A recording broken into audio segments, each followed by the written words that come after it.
But I would like to finish off the evening with a story that fascinated me, and then we'll round this off, okay? Are you okay? You've been pretty bloody good. You've been here nearly 4 hours, you know that? That's quite amazing, and only one left.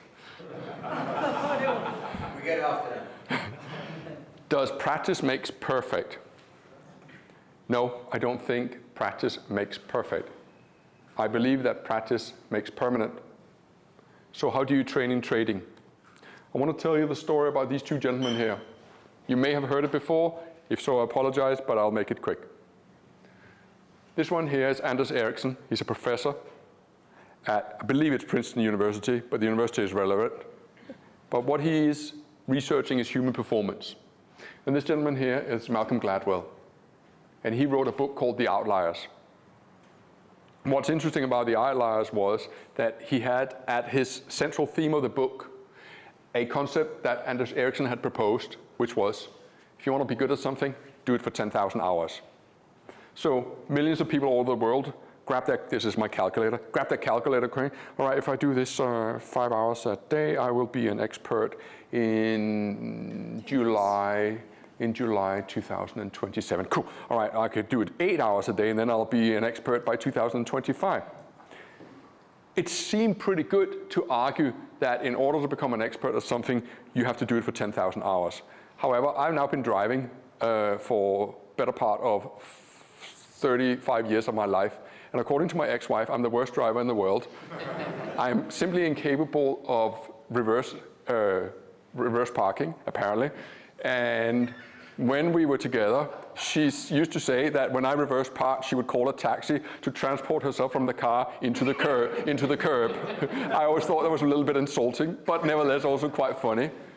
So, clearly a proof that even though I've been driving for 10,000 hours, I wasn't actually a particularly good driver. What Anders Ericsson actually said goes against what Malcom Gladwell portrayed in the book. Anders Ericsson did try and contact Malcom Gladwell's team and say, hey, it's not exactly what I said. I didn't say that if you do something for 10,000 hours, you become an expert. What we came up with during our research, which was research into top performers, it could be athletes, it could be musicians, violinists, cello, piano, etc., was that in order to build the neural pathways of our minds that will make you accomplish greatness is by setting you tasks until the point where that task is complete, at which point your mentor will give you a new task. You rehearsing 10,000 hours, it might make you an expert in Vivaldi's Fourth Season, but it does not make you an expert violinist.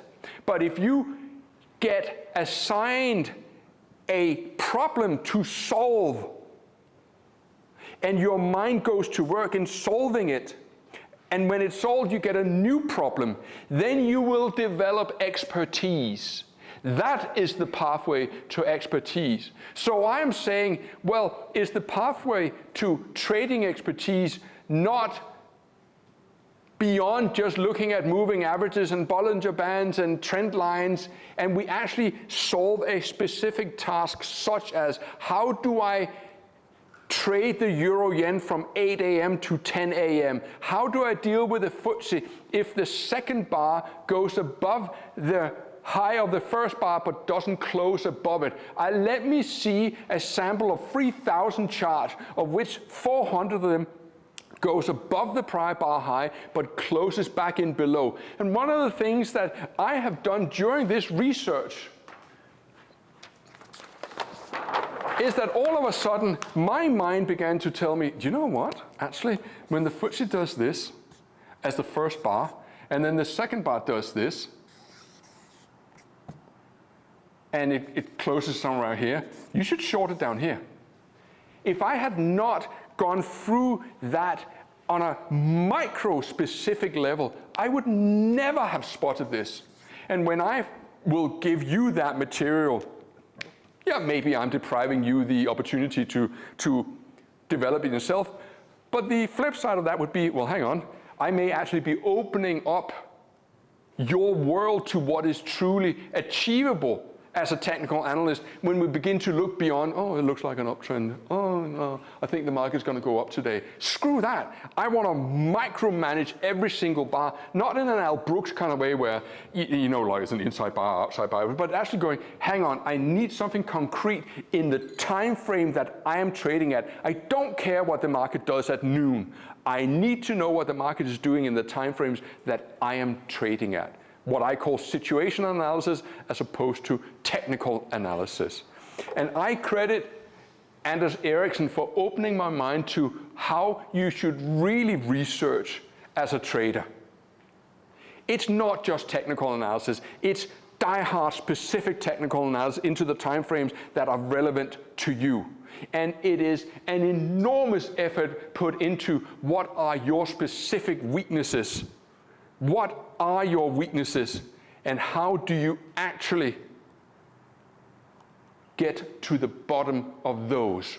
Which one of these, and the ones I haven't even mentioned, do you fall into? And that's what today has been all about. It's about giving you an insight into technical analysis. Euro, yen, Swiss, French, it's DAX, it's the psychology of performance and how your mind functions within this setting. And that has been my mission today.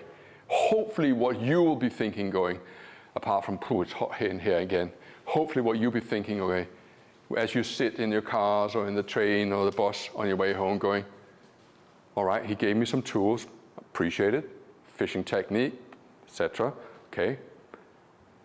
But perhaps more importantly, what do I need to bring to the table every single day in order to improve my performance? Because clearly, if I'm not seeing the results I want, the solution is not more technical analysis. And that is all you're going to get out of me tonight. Thank you so much. It's been fucking amazing. Thank you. Thank you.